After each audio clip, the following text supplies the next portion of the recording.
Ration card নাকি inactive হয়ে যাচ্ছে। আমাদের পশ্চিমবঙ্গে কিছু মানুষ এখন অন্নপূর্ণা যোজনা নিয়ে ব্যস্ত, আর কিছু মানুষ এখন বৃদ্ধ ভাতা, বিধবা ভাতা, প্রতিবন্ধী ভাতা এইসব নিয়ে ব্যস্ত। আর তার মাঝেই এমন একটি খবর সামনে আসছে যেটা হয়তো এখন অনেকে জানেই না, কি না রেশন কার্ড বাতিল হয়ে যাচ্ছে। অনেকেরই রাজ্যের বিভিন্ন জায়গা থেকে এই একই অভিযোগ সামনে আসছে। আবার কোথাও কোথাও এমনও দেখা যাচ্ছে যে একজনের নয়, পরিবারের একাধিক সদস্যের রেশন কার্ড ইনঅ্যাক্টিভ হয়ে যাচ্ছে। এই রেশন কার্ড বন্ধ কিন্তু বিভিন্ন কারণে হতে পারে। এক, যদি রেশন কার্ডের সাথে আধার লিঙ্ক না করা থাকে। 2, যদি KYC না করা থাকে। 3, ধরুন রেশন পরপর কয়েক মাস তুললেন না, সেক্ষেত্রেও কিন্তু কার্ডটি বন্ধ হয়ে যেতে পারে। কিন্তু এমনও কিছু তথ্য সামনে আসছে যেখানে দেখা যাচ্ছে এই 3টি কেস যেগুলোর কথা বললাম, KYC, আধার কার্ড লিঙ্ক আর রেশন নিয়মিত না তোলা, এই 3টি না করা সত্ত্বেও, মানে এগুলো সব ওকে আছে, তারপরেও কিন্তু কার্ড বাতিল হয়ে যাচ্ছে। এবং সেখানে দেখা যাচ্ছে ফ্যামিলি যে বার্ষিক ইনকাম সেটা নাকি অনেক বেশি দেখা যাচ্ছে। এখন সব থেকে বড় প্রশ্ন হলো, তাহলে এই নিয়ম কি এই নতুন সরকার এসে শুরু করলো? কিন্তু না, আমার জানা তথ্য অনুযায়ী এই নিয়ম আগে থেকেই ছিল, মানে খাতায় কলমে আগে থেকেই ছিল, বাস্তবে লাগু হয়নি বা বাস্তবে প্রয়োগ হয়নি।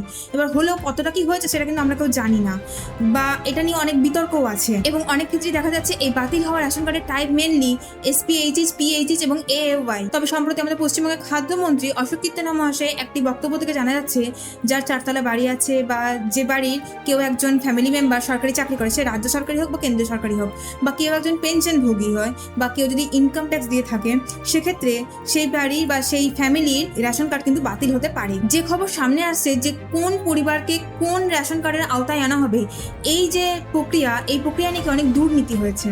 এবার সেই প্রক্রিয়া ঝাড়াই বাছাই শুরু হয়েছে, মানে সমস্ত কিছু ফ্রেশ করার চেষ্টা করা হচ্ছে, যেটা জানা যাচ্ছে এখন অবধি। কিন্তু ঠিক কি কি কন্ডিশন মেনে এটা করা হবে সেই ব্যাপারে কিন্তু সরকারি কোনো ব্যাখ্যা এখনো সামনে আসেনি। তাই এখনো এটা পরিষ্কার নয় যে আমাদের এই পশ্চিমবঙ্গে কার কার রেশন কার্ড ঠিক কোন কোন কারণে বাতিল হতে চলেছে, কারণ সে ব্যাপারে কোনো সরকারি নির্দেশিকা এখন অবধি আমরা পাইনি। এমনও ঘটনা সামনে আসছে যেখানে দেখা যাচ্ছে একটা পরিবারের মাসিক আয় 15,000 টাকা, তার পরিবারের সকলেরই বলতে গেলে রেশন কার্ড ডিঅ্যাক্টিভ করে দিয়েছে। তাই কোন কোন শর্তে এই রেশন কার্ডগুলো বাতিল হচ্ছে বা এই রেশন কার্ডের যে শর্তগুলো সেইগুলো ভেরিফাই কারা করবে সে ব্যাপারে কিন্তু স্পষ্ট কোনো তথ্য নেই। তাই অবশ্যই বলবো নিজের এবং নিজের পরিবারের সকলের রেশন কার্ড স্ট্যাটাস কি আছে সেটা অবশ্যই চেক করে নেবেন। আর সরকারের কাছে আমার একটাই আবেদন, এই যে প্রসেসটা চলছে এটা ঠিক কোন নিয়মে, কোন মানদণ্ডে একজন বা একটা পরিবার রেশনের সুবিধা পাওয়ার অযোগ্য বলে বিবেচনা করা হবে সেটা কিন্তু অবশ্যই স্পষ্ট করে জানানো দরকার। এতে লাভ একটাই, সাধারণ মানুষ বিভ্রান্ত কম হবে। যারা প্রকৃত পাওয়ার যোগ্য তারা অবশ্যই পাবেন, এবং যারা পাওয়ার যোগ্য নয় বা যাদের দরকার নেই তারা পাবেন না, এটুকু অন্তত সরকার বলুক। ভিডিওটি এই পর্যন্তই। ইনফরমেটিভ হয়ে থাকলে অবশ্যই লাইক, শেয়ার এবং কমেন্ট করবেন। Thank you.